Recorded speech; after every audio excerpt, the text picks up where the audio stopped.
Hola, vamos a empezar un estudio de Biblia del libro del Apocalipsis, uno de los libros más interesantes que hay, pero a la vez complicados, que mucha gente no se quiere meter porque les tiene miedo y no deberían que es un libro que Dios quiere que leamos. Hay mucha información de lo que va a pasar en el futuro. Se supone que lo que vamos a estudiar, sobre todo en el libro del Apocalipsis, es escatología, que quiere decir últimos tiempos. Escatos, últimos tiempos. Logos es tratado o estudio de los últimos tiempos. Y ya estamos ahí. Y entonces por eso es tan interesante el ver este libro, ¿no? Pero nomás como introducción, el libro del Apocalipsis se va a entender mejor en algunos capítulos, como en el capítulo 13, por ejemplo. Se va a entender mejor si nos metemos también al libro de Daniel y a las profecías de Daniel, porque en esas profecías vienen nombres de animales, de bestias que el Apocalipsis nombra, y también el libro de Daniel. Y si sabemos o conocemos qué es lo que dijo Daniel, nos va a ser mucho más fácil entender Apocalipsis. Pero a eso lo vamos a hacer hasta que lleguemos a esos capítulos, al 12, 13. Nos vamos a meter a Daniel 2, Daniel 7, y ahí vamos a ver las diferentes bestias que nombra, que son bien similares a las que nombra Juan. Entonces es muy interesante, porque obvio que Dios es el autor de todas las escrituras. Él inspiró a Juan, él inspiró a Daniel, y ahí podemos ver que Daniel, años antes de que viniera Jesús, ya nos estaba diciendo qué iba a pasar en el futuro. Entonces ahí nos vamos a meter después.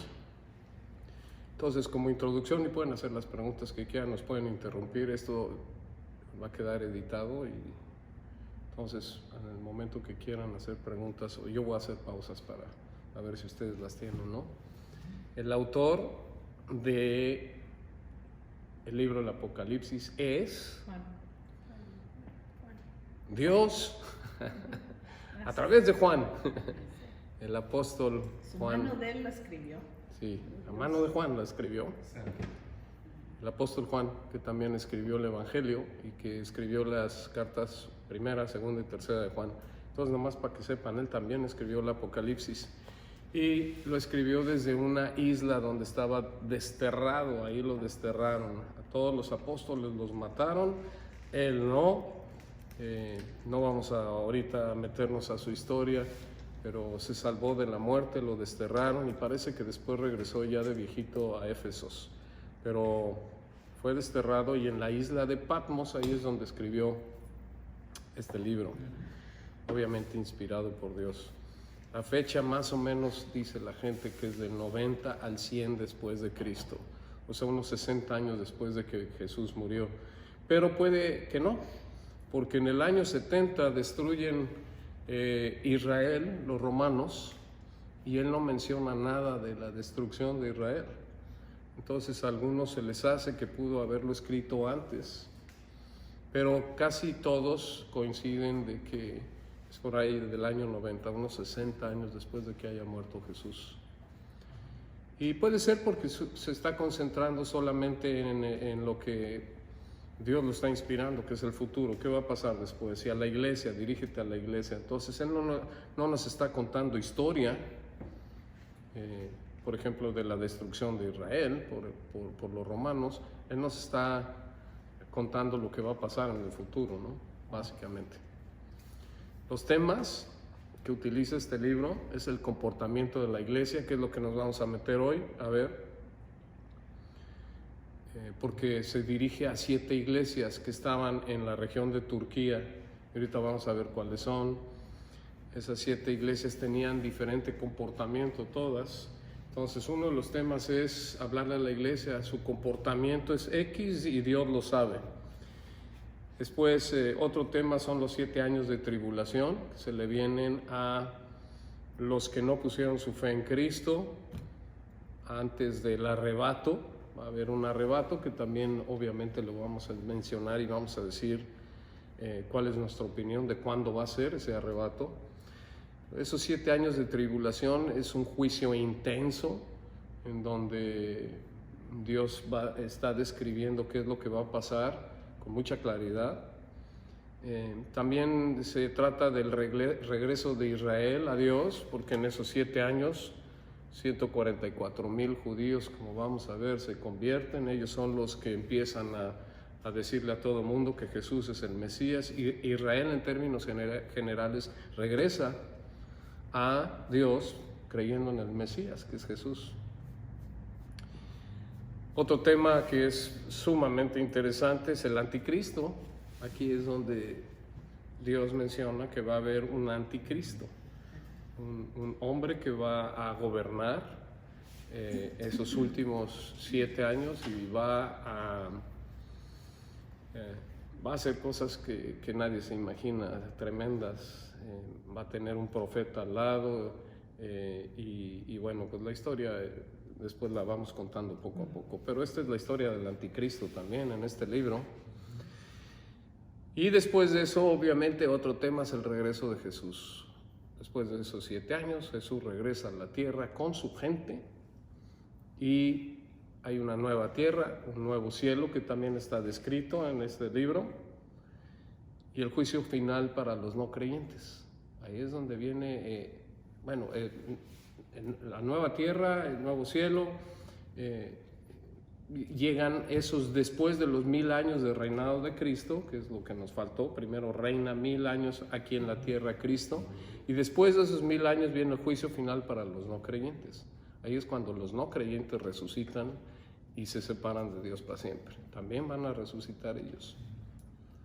Entonces, bien interesante, porque hay un montón de cosas que mucha gente ni sabe, ni por enterada, pero aquí pues por lo menos vamos a darle una pasadita para que todos tengan una mejor idea, ¿no? Al primer capítulo del Apocalipsis, en donde dice: esta es la revelación de Jesucristo. Pero no nos vamos a meter a esos 4 primeros versículos, nosotros los podemos leer aparte. El versículo 4 dice: yo, Juan, el apóstol Juan, escribo a las 7 iglesias que están en la provincia de Asia. Entonces está escribiendo a 7 iglesias que estaban ahí en Asia, que es básicamente Turquía. Ahorita vamos a ver cuáles son. Dice: gracia y paz a ustedes de parte de aquel que es, y que era, y que ha de venir, y de parte de los 7 espíritus que están delante de su trono, y de parte de Jesucristo, el testigo fiel, el primogénito de la resurrección, el soberano de los reyes de la tierra.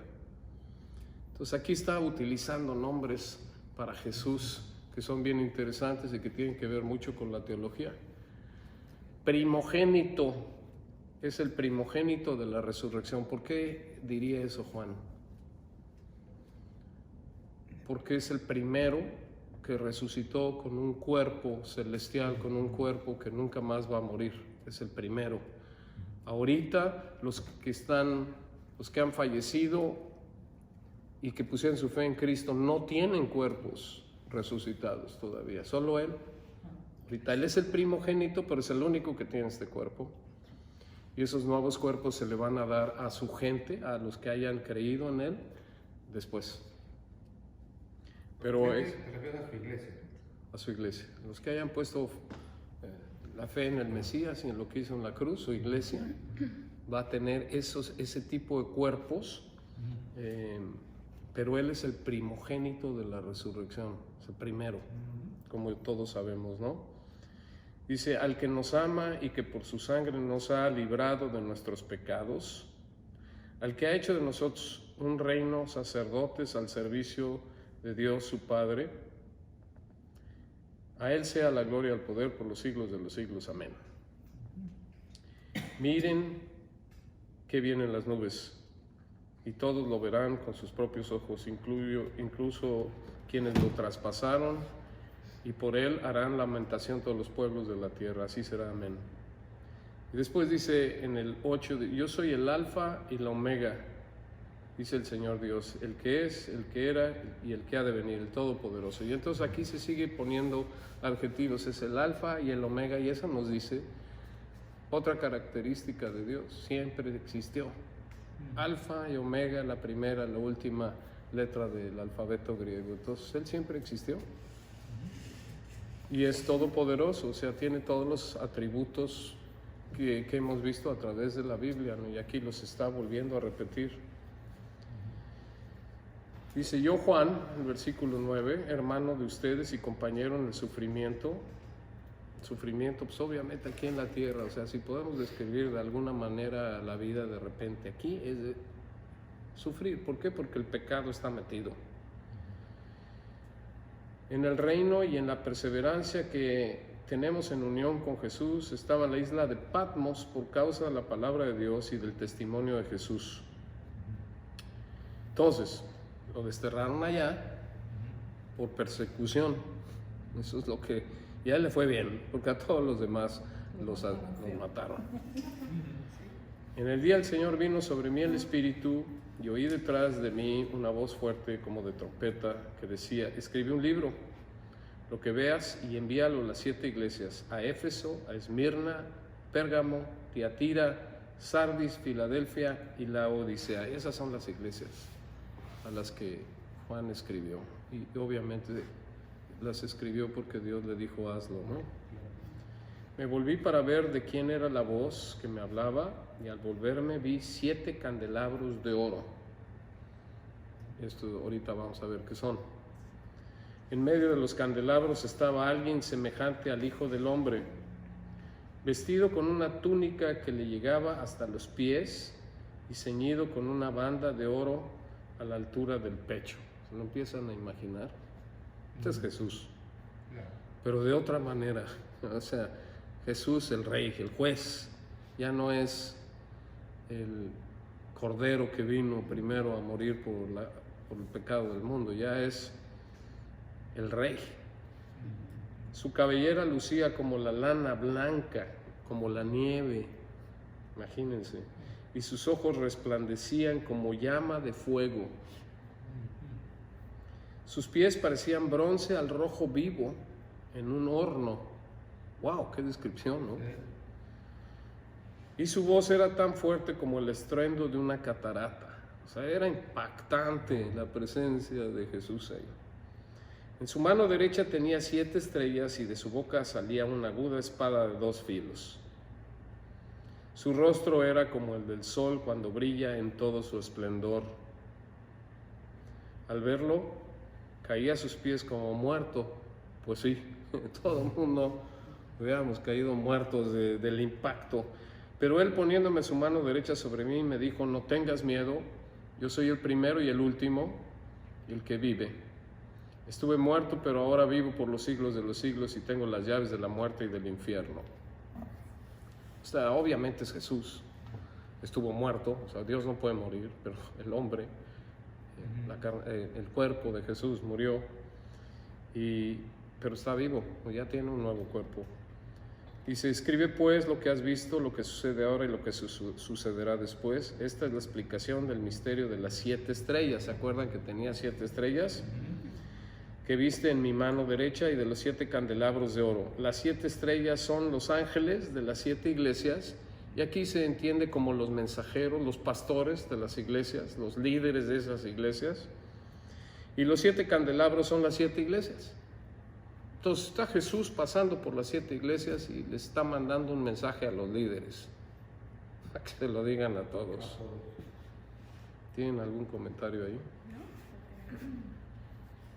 Entonces, está muy interesante porque Juan no solo escuchó lo que Jesús tenía que decirle, sino lo vio y se desmayó del impacto tan tremendo de ver a Dios de esa manera. O sea, va a ser impactante. Lo que pasa es de que nosotros lo vemos como un hombre que vino y podemos relacionarnos con él fácilmente, pero la presencia de Jesús en esos momentos, ya Jesús resucitado como juez, es impactante. Dios como dice que le sale una espada de la boca. Buena pregunta. Pues como un no le puede salir una espada de la boca, sino es como una referencia. Es una metáfora, obvio. Es simbólico, es metáfora. Está diciendo de la espada de una boca. Y es una espada de dos filos, y lo que quiere decir una espada de dos filos es que, de que la espada de dos filos mata por acá, por acá. Está juzgando, está a punto de establecer juicio, porque le va a hablar a la iglesia y les está diciendo tengan cuidado. Está con la espada de dos filos, quiere decir cuidado. Por las dos partes. Que aquí está el juez, que si no ponen atención puede que resuelva el asunto con la espada, normalmente es con juicio temporal. Acuérdense que es un juicio temporal. El Eterno no, porque está hablándole a la iglesia, ¿no? Es juicio temporal, y ahorita vamos a ver por qué. Porque les dice, yo ya sé qué están haciendo y si no lo corrigen, desaparezco la iglesia. Entonces hay un juicio ahí. Está listo para enjuiciar. Jesús está hablándole a la iglesia, y que yo creo que todos lo tenemos que agarrar como, pues también nos está hablando a nosotros, porque hay muchas cosas que tenemos similares a las diferentes iglesias, y si no tenemos cuidado, Él nos tiene mucha paciencia, pero en una de esas el arma de dos filos se presenta, la espada de dos filos. Entonces sí, está a punto de enjuiciar, o está más bien diciendo tengan cuidado, porque los desaparezco su iglesia. Porque tengo las llaves de la muerte y del infierno. Sí. O sea, él básicamente, para los que creemos en Él, nos liberó de la muerte y del infierno. O sea, abrió con sus llaves la puerta de vámonos de aquí. O sea, nos sacó de la muerte y del infierno. Estamos en su reino, ¿no? Entonces Él tiene las llaves, es el único que puede. Es otra metáfora de decir yo te puedo sacar de ahí, y nos sacó por su sangre. ¿Ok? ¿Alguna otra? ¿No? Entonces aquí es donde empieza en el capítulo 2 a hablarle a la iglesia. Entonces esto es bien importante porque le está hablando a aquellos que ya han puesto su fe en Él, a los que ya han creído en Él, y les va a decir 2 o 3 cosas buenas y 3 o 4 malas. Y queremos ver por qué quiere que se arrepientan y que cambien su manera de hacer las cosas. Entonces dice a la iglesia de Éfeso, que este lugar es uno de los lugares más conocidos en Europa, de donde mucha gente ha ido a ver las ruinas que hay ahí, y obviamente la historia que está en Éfeso. Se supone que ahí estaba el apóstol Juan, se supone que María, la mamá de Jesús, también vivió ahí, y entonces es un lugar muy interesante. Entonces se está refiriendo a esta primera iglesia y le dice esto: escribe al ángel de la iglesia de Éfeso, esto dice el que tiene las 7 estrellas en su mano derecha y se pasea en medio de los 7 candelabros de oro. O sea, el que sabe todo, y ahí está. Conozco tus obras, tu duro trabajo y tu perseverancia. Sé que no puedes soportar a los malvados y que has puesto prueba a los que dicen ser apóstoles, pero no lo son, y han descubierto que son falsos. Has perseverado y sufrido por mi nombre sin desanimarte. Sin embargo, o sea, todas esas cosas fueron buenas. Es una iglesia que ha hecho buenas obras, ¿no? Pero aquí dice, sin embargo, tengo en tu contra que has abandonado tu primer amor. Recuerda de dónde has caído.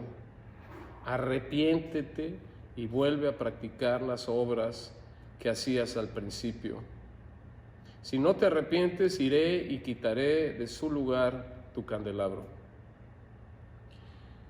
Algo muy curioso es de que Juan, el apóstol, nunca en el Evangelio de Juan menciona arrepentirse. Lo único que menciona es creer en Jesús. Porque arrepentirse es para otra cosa. es para que no haya un juicio temporal aquí. Cambia lo que estás haciendo. Y en el Evangelio de Juan, Dios a través de Juan nos está diciendo cómo entrar a su reino. No es por arrepentirse, no es por cambiar, porque no es por obras, es por fe. Entonces ahí utiliza la palabra creer en Jesús, pongan su fe en Él. Aquí sí utiliza la palabra arrepiéntanse, porque ya le está hablando a la iglesia. Lo que están haciendo, ciertas partes no le gusta a Dios, cámbienlo, arrepiéntanse, váyanse por el otro camino, ¿no? Eso quiere decir arrepentirse. ¿Tienen alguna pregunta ahí? ¿No? Y entonces, si no, piénsenlas, ahorita las hablamos. Dice, si no te arrepientes, iré y quitaré de su lugar tu candelabro. O sea, desaparezco la iglesia. Pero tienes a tu favor que aborreces las prácticas de los nicolaitas, las cuales yo también aborrezco. Estos cuates obviamente tenían unas doctrinas en contra de Dios. Ahorita veremos un poquito más, inmoralidad sexual, cosas así.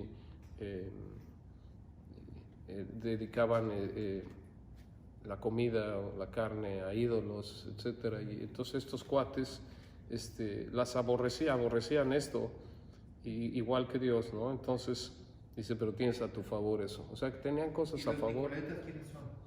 Era una secta, si le quieres llamar así, de un tipo que se llamaba Nicolás, y de ahí venían unas enseñanzas que no eran de Dios, como muchas otras. Balaam, por ejemplo, Balac, tenían otros dioses y otras enseñanzas que no eran bíblicas, y que obviamente estaban inmiscuidas con la iglesia, y algunos en la iglesia decían, ay sí, enséñame lo que quieras.